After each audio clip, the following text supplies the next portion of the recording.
What's up, y'all? Welcome back to the Mic Check Podcast. This is T Word, the People's Champ. Welcome to the booth. We're about to hit you with these bars. Today, we're going to be talking about a little bit of women's boxing. But before we get into the video, don't forget to like, comment, and subscribe. We do appreciate the feedback, good or bad. If you don't like it, dislike the video, at least we know what's going on in these boxing and sports streets. So, now that that's out of the way, hope that you've enjoyed the content thus far.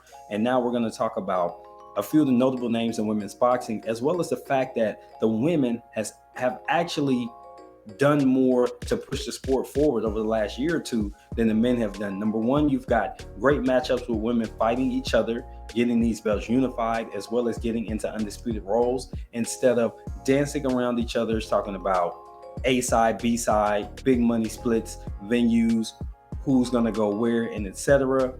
Who's clout chasing. They're actually getting in the ring and fighting.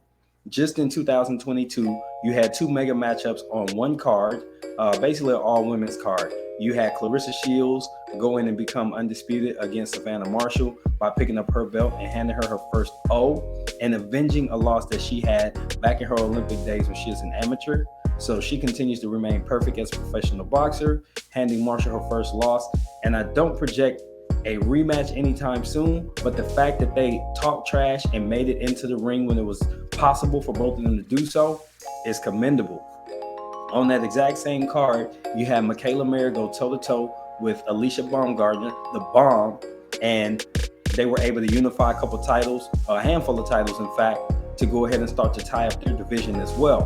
What's really important about that fight is that Mayer feels it was a controversial result, but at the end of the day, Baumgardner got the win, and she's moving on to try and get undisputed in that division. And I think she may circle back, aka spin the block, to fight Mayer again with all the belts on the line for undisputed and prove that she is the number one in the featherweight division. Might be flyweight. I have to double check that. Don't mind me, but I'm going to stick to the facts. Now, with that being said, I want to go over some of the marquee names in the women's division just to show who's out there making noise. And one person I didn't put in my notes, but she's a little bit older and she's doing her thing. Ebony Bridges. She's got this stripper vibe thing going.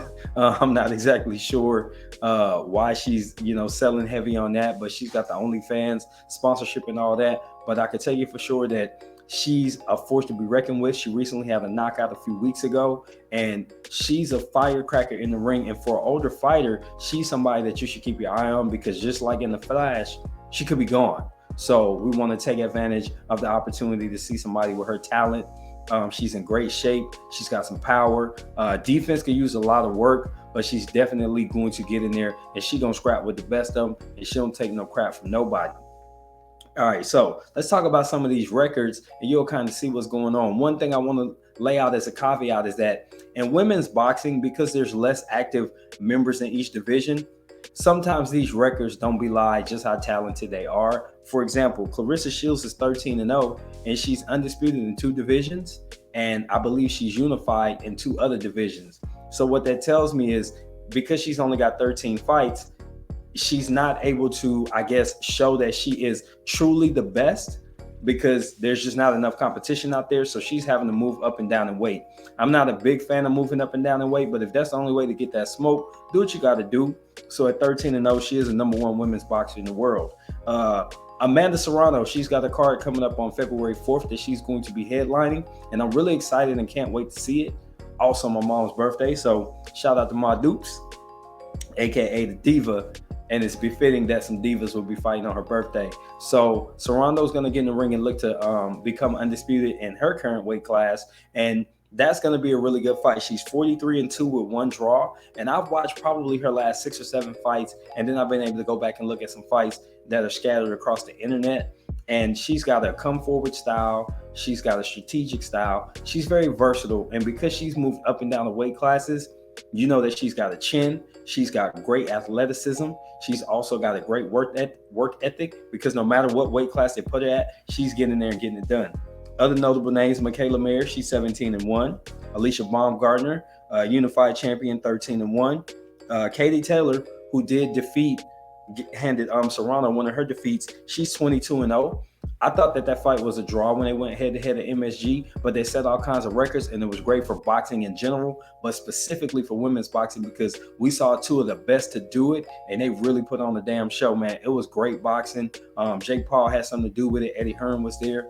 They really marketed the heck out of it, and they turned it up for the women. And man, I'm super happy that they were able to put that card together and really show out in MSG. Jessica McCaskill, she's 12-3. She's one of those fighters that she's gonna come forward. She's got the no look hook. She's just out there letting them hands go, and she's gonna put on the show no matter what, whether she's gonna win or lose. She's going to fight tooth and nail, and you have to respect her for that. She's gonna be a competitor every time. She don't show up to lay down, and she's going to fight her ass off. Franchon Cruz de Jeune, she is 8-1. She's also undisputed. I believe it's super middleweight or light heavyweight. She's undisputed at that weight class, and she's looking to go up to light heavyweight at some point and fight Hannah Gabriel, and then also have Hannah Gabriel come down and fight at her weight class. So she's looking for big fights with belts. She does have some competitors that are on her heels, so she's going to have to really defend that 8-1 and prove that she deserves to be undisputed with only 9 fights.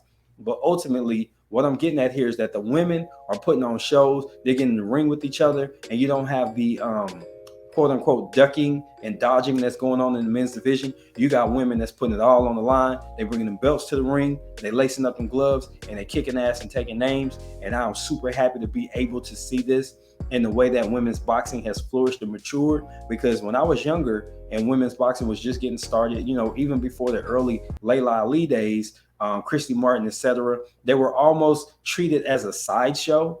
And that wasn't fair to the women who spend their time training and working really hard to get into great shape. But now they're being considered true, real athletes, and I'm here for it, and I love it. So I'd love to get your thoughts on that. Tell me what you think. This has been T-Word for the Mic Check Podcast. I'm leaving the booth. These bars are done. I'll check y'all next time. Peace.